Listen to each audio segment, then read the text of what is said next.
A'udzubillahi minasyaitonirrajim. Bismillahirrahmanirrahim. Sanurihim ayatina fil afaq wa fi anfusihim hatta yatabayyana lahum annahul haq. Wa qala aidan wa ja'alna minal ma'i kulla syai'in hayy. Allah Subhanahu wa taala ingin menunjukkan eksistensi dirinya, zat yang maha perkasa, zat yang maha menciptakan. Maka dalam surat Al-Furqan Allah menyampaikan kepada kita semua, Allah memperlihatkan tanda-tanda kebesarannya di segenap penjuru langit dan pada diri kita sendiri, sehingga jelaslah bahwa Al-Quran itu benar. Besti, sebagai makhluk ciptaan Allah Subhanahu wa taala, sudah sepatutnya kita meyakini kemahabesaran Allah Subhanahu wa taala. Segala tanda di langit dan di bumi sudah nampak jelas terlihat sebagai bukti betapa kecil dan tidak berdayanya kita di mata Sang Pencipta. Dalam Quran Surah Al-An'am ayat ke-38, Allah Subhanahu wa taala berfirman yang artinya, "Dan tidak ada seekor binatang pun yang ada di bumi dan burung-burung yang terbang dengan kedua sayapnya, melainkan semuanya merupakan umat-umat juga seperti kamu. Tidak ada sesuatu pun yang kami luputkan di dalam kitab, kemudian kepada Tuhan mereka dikumpulkan." Apa yang menarik dari pembahasan ayat Al-An'am 38 tadi? Ternyata Allah di situ menjelaskan bahwa mereka juga umat seperti kita. Kalau saya lihat atau mungkin kita lihat di dalam air ini, apakah dalam air ini ada umat, tanda kutip, atau makhluk hidup yang ada dalamnya? Tentu saja ada. Subhanallah, Masya Allah, Tabarakallah. Dalam air inilah Allah ingin juga menunjukkan kepada kita semua bahwa di sini ada makhluk-makhluk lain. Salah satunya adalah bakteri-bakteri yang hidup dalam air ini. Bakteri-bakteri ini pun ternyata dalam tubuh kita juga ada. Dalam tubuh manusia, para ilmuwan bahkan penelitian menyebutkan bahwa jumlah bakteri yang ada dalam tubuh kita bahkan jauh lebih banyak dari jumlah sel yang ada pada tubuh kita. Allahu Akbar.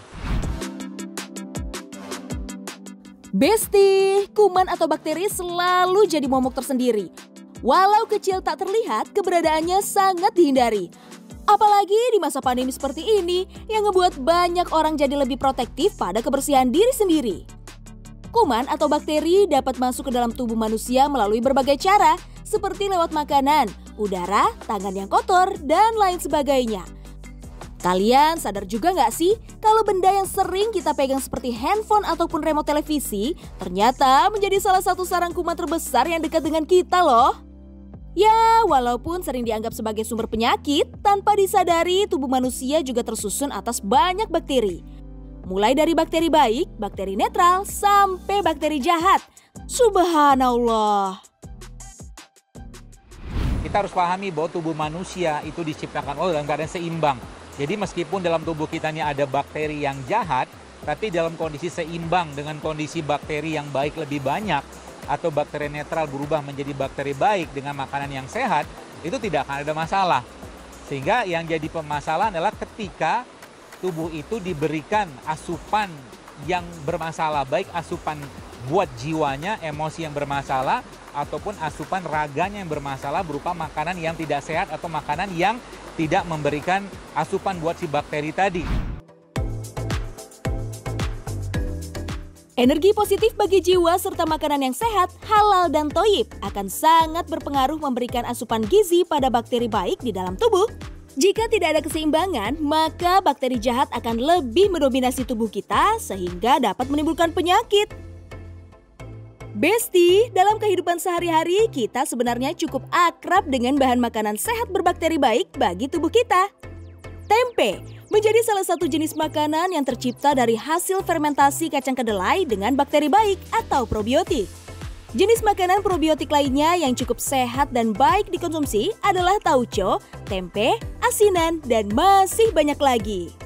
Efek positif menyantap makanan fermentasi akan semakin baik lagi jika dikombinasikan dengan makanan sehat prebiotik seperti kurma. Kombinasi probiotik dan prebiotik inilah yang kemudian disebut dengan nama sinbiotik yang memiliki banyak manfaat bagi tubuh, terutama kesehatan pencernaan dan imunitas. Masya Allah.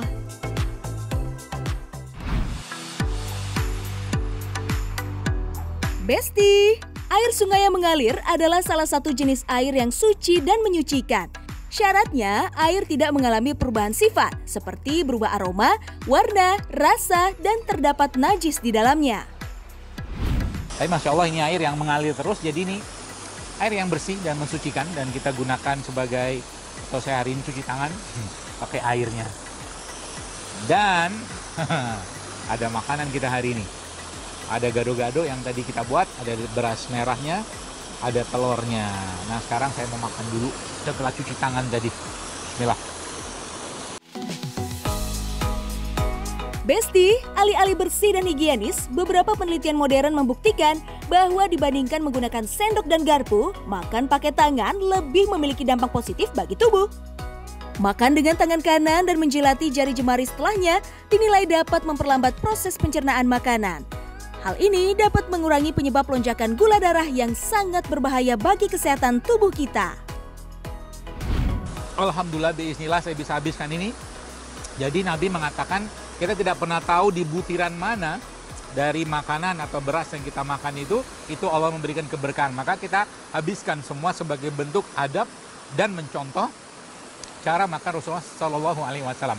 Yang kedua, Nabi menjelaskan bahwa kita disunahkan untuk menjilat-jilat jari kita sendiri. Jadi itu salah satu cara kita sebenarnya untuk memasukkan kembali atau menambahkan lagi bakteri dalam tubuh kita, atau mungkin bahasa lainnya enzim.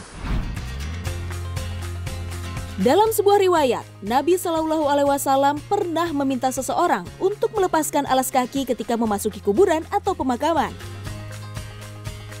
Ternyata kalau kita tinjau dari sudut pandang bakteri, ternyata penelitian pun yang pernah saya baca itu menyebutkan keragaman bakteri yang paling banyak itu ternyata justru malah ada pada pemakaman atau mungkin kuburan.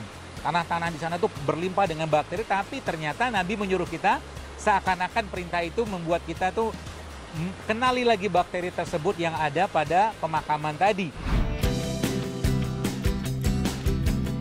Sebagai makhluk yang beriman kepada Nabi dan Rasul-Nya, kita tahu pasti selalu ada pesan baik dalam setiap hal yang disampaikan oleh Nabi kita, Muhammad SAW. Sisi yang lain ternyata itu salah kita untuk nge-grounding. Ada dalam dunia katakanlah kesehatan natural ya, kita membahas namanya earthing. Earthing itu kita nyeker, mungkin bahasa kita. Dan ternyata nyeker itu salah satunya adalah untuk mengenalkan tubuh kita dengan bakteri-bakteri yang ada di tanah. Jadi itu Masya Allah ya, sangat baik sebenarnya untuk kita lakukan.